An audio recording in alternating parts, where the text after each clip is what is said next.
Some scientists even claim that science has actually disproved the existence of God. However, I think that those scientists have not really understood the method of science in the correct way, because science deals with reproducible phenomena and with measurable phenomena, and science can never prove that something does not exist at all. Just an example that the philosopher Karl Popper gave several decades ago.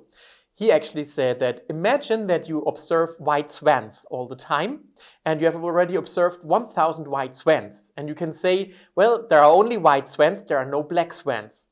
Well, then finally you travel to Australia and you find out, wow, there are black swans. So the 1,001st swan is black, meaning you have to change your scientific hypothesis, which means scientific knowledge per se is never complete.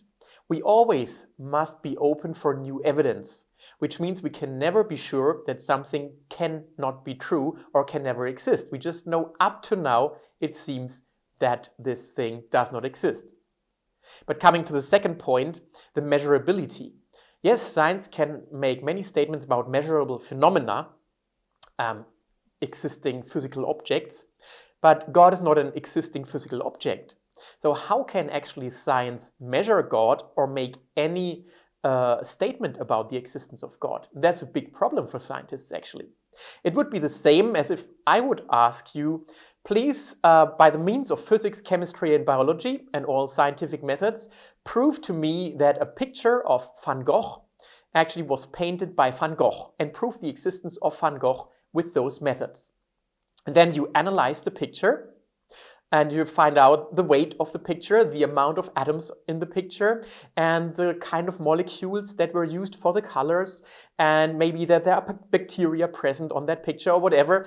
But you cannot prove or disprove the existence of Van Gogh, because Van Gogh is not a part of this picture. He is the painter, the creator of that picture. And in the same way, I would say, God is not a part of this creation. He is the creator of that creation, and so he is beyond, he's transcendent, as theologians and philosophers would say.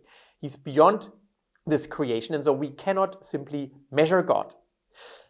On the other hand, as with the picture, we can find indicators that suggest that this picture is not self-explanatory, but that there must be someone who actually painted that picture.